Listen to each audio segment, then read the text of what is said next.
औज़ुबिल्लाहिमिनश्शैतानिर्रजीम बिस्मिल्लाहिर्रहमानिर्रहीम। अस्सलाम वालेकुम डियर स्टूडेंट्स, कैसे उम्मीद करती हूँ सब खैरियत से होंगे। जी आज हम डिस्कस करने जा रहे हैं मोस्ट इंपॉर्टेंट टॉपिक है इस चैप्टर का, translocation of food in plants. अब हमने जैसे पहले ट्रांसपरेशन पढ़ी है, वाटर के पढ़ी है, ट्रांसपोर्ट ऑफ फूड की हमने पढ़ी है ट्रांसलोकेशन।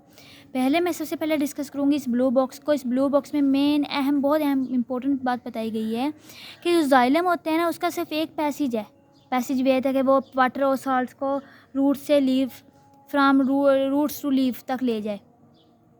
लेकिन फ्लाइम के दो वे हैं ताकि वो फूड को लेके जाएं। या तो direction of the food movement is decided to supply and demand in the source and sink. यहाँ हमने ये पहले तो पढ़ चुके हैं कि सप्लाई करता है फ्लाइम, लेकिन सोर्स और सिंक को हम पहली दफ़ा इस टॉपिक में पढ़ेंगे। ठीक हो गया।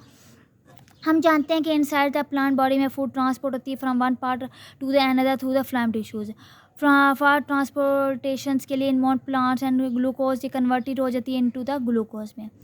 लेकिन ये जो मैकेनिज़्म है, the mechanism of transfer food, transport कर देना फूड को इन प्लांट्स में इस कॉल्ड क्या कहलाती है, प्रेशर फ्लो मैकेनिज़्म कहलाता है। ठीक है, ये according to pressure flow mechanism के ज़रिए जो डिज़ोल्व फूड है ना, यानी कौन सी फूड होगी, सुक्रोज, ये फ़्लो करेगी फ्राम सोर्स से सिंक तक, फ्राम सोर्स टू सिंक। अब सोर्स क्या है, सिंक क्या है, ये हम पढ़ते हैं। मैं बताऊँ, सोर्स वो जगह है जहाँ फोटोसिंथेटिक टिश्यूज़, इसके अंदर वो जगह है जहाँ फूड क्या है, एक किस्म का स्टोरेज टिश्यूज़। देखें सोर्स में क्या चीज़ आ रही है, फोटोसिंथेटिक टिश्यूज़। ये कहाँ है, ये है मेसोफिल सेल्स में। मेसोफिल सेल्स कितने हैं, लीव्स में। लीव्स के मेसोफिल सेल्स में फोटोसिंथेटिक जगह है। इसका मतलब फोटोसिंथेटिक टिश्यूज़ वो जगह है जहाँ फोटोसिंथेसिस होती है।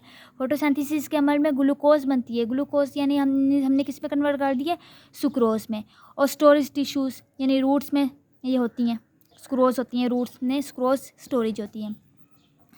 सिंक में कौन कौन सी जगह आ रही है, साइड्स ऑफ फूड यूटिलाइजेशन, जहाँ तमाम की तमाम फूड क्या हो जाए, यूटिलाइज हो जाए। ठीक है, होगी जैसे ग्रोथ टिप्स ऑफ रूट्स होगी, रूट्स भी खुराक को यूटिलाइज करता है, और स्टेम भी, और स्टोरेज टिश्यूज़ यानी कि रूट्स की बात हो रही है। डिटेल पढ़ते हैं। मैं पहले आपको ये डायग्राम बता दूँ। ये मेरे पास प्लांट का स्ट्रक्चर है, ये मेरे पास जाइलम है, ये मेरे पास फ्लाइम है। हमने क्योंकि फूड का जिक्र कर रहे हैं तो फ्लाइम का हम साथ साथ करेंगे, और फ्लाइम के साथ जाइलम भी अहम किरदार अदा करेगा ताकि फूड ट्रांसपोर्ट हो जाए। फ्लाइम के अंदर ये सीव ट्यूब्स है, साथ में ये सोर्स है। ठीक है, ये एक फ़र्ज़ करें मैंने एक सेल्स की बात कर रही हूँ, इसमें जो सोर्स है, सोर्स के अंदर कौन सा सोर्स है, मेसोफिल सेल्स का, और इसके अंदर क्या है, फूड के मालिक्यूल्स हैं। और ये क्या है, ये एक सेल है, ये दूसरा सेल, साथ वाला सेल क्या कहलाएगा, कंपेनियन सेल्स कहलाएगा। और ये एंड में क्या, फ्लाइम के ये सिंक है जहाँ ये फूड मालिक्यूल ने आकर स्टोर होना है। ठीक हो गया, आना है, मूव करना है। एट द सोर्स साइट ये वाली, ठीक है, फूड यानी सुक्रोज, फूड कौन सी है, ये सुक्रोज होगी मेरे पास। यहाँ मैं लिख देती हूँ, ये मेरे पास क्या है, सुक्रोज। कौन सी फूड है, सुक्रोज। अच्छा जी, सुक्रोज एंटर होगी सीव ट्यूब्स में। ये देखें, सुक्रोज एंटर होगी किसमें, सीव ट्यूब्स में। यहाँ से कहाँ होगी, सीव ट्यूब में एंटर होगी आफ्टर फ्लाइम बाय एक्टिव ट्रांसपोर्ट। कौन सी ट्रांसपोर्ट यूज़ हो रही है, एक्टिव ट्रांसपोर्ट। जब ये एक्टिव ट्रांसपोर्ट एक्टिव होगी, साथ ही कंपेनियन सेल्स अहम किरदार अदा करेगा। आफ्टर फ्लाइम प्रोवाइड एनर्जी, ये एनर्जी प्रोवाइड करेगा फॉर द एक्टिव ट्रांसपोर्ट, ताकि एक्टिव ट्रांसपोर्ट इजीली हो जाए, आसानी से हो सके, प्रॉपर तरीके से हो सके।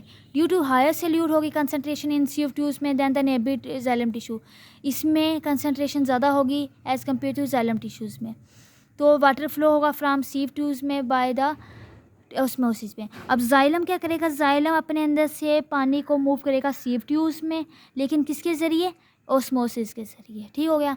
इन दिस वे, इसी तरह जो फ्लूइड प्रेशर होगा इन जो फ्लूइड का प्रेशर होगा, क्योंकि अब जाइलम से भी पानी आ गया है, सीव ट्यूब्स में वो ज़्यादा हो जाएगा, इंक्रीज़ हो जाएगा, और सोल्यूशन जो होगा फूड का ये फ्लो करेगा टूवर्ड द सिंक। जब पानी का बहुत ज़्यादा हो जाएगा सीव ट्यूब्स में, जो सोर्स से निकली है फूड, ये इजीली कहाँ पहुँच जाएगी, सिंक में। ठीक है, एट द सिंक में, अब सिंक में पहुँच गई। सोर्स क्या थी, is actively unloaded from sieve tubes into the sink. अब जो वाटर फूड के मालिक्यूल है वो कहाँ चले गए हैं, वो कह रहे हैं सीव ट्यूब से निकल कर सिंक में चले गए हैं। यानी कि आप हमने यही कहना ना कि फूड को पहुंचाना है एक जगह से दूसरी जगह पर, सोर्स से सिंक में पहुंच गई। अब सिर्फ वाटर है ये मूव कर हो जाएगा बाय द ओस्मोसिस के लिए, ओस्मोसिस के ज़रिए ही एंटर हुआ था, अब ओस्मोसिस के ज़रिए ही ये वापस से निकलेगा। देखें, वाटर आल्सो मूव करेगा बाय ओस्मोसिस के ज़रिए फ्रॉम सीव ट्यूब से जाइलम में वापस चला जाएगा। इट रिड्यूस, तो इसकी वजह से जब पानी निकल जाएगा ये फ्लूइड प्रेशर भी सीव ट्यूब्स में क्या हो जाएंगे, कम हो जाएगा। इसी की वजह से higher concentration, higher fluid pressure at the source में than the sink, due to higher fluid pressure at the source में हायर प्रेशर ज़्यादा है देन द सिंक में, फूड फ्लो करेगी in bulk toward the sink. इसी तरह तमाम की तमाम फूड कहाँ आ जाएगी, सिंक में। यानी कि हमने क्या पढ़ा था, transport of food from source to sink, आज हमने डिस्कस किया। यानी कि ट्रांसपोर्ट ऑफ फूड कैसे सोर्स से सिंक में आती है और सिंक से पूरा का पूरा हमारे पास फल बन जाता है। उम्मीद करती हूँ आप लोग को समझ आई होगी। मुझे इजाज़त दें नेक्स्ट लेक्चर तक के लिए, तब तक के लिए अल्लाह हाफिज़।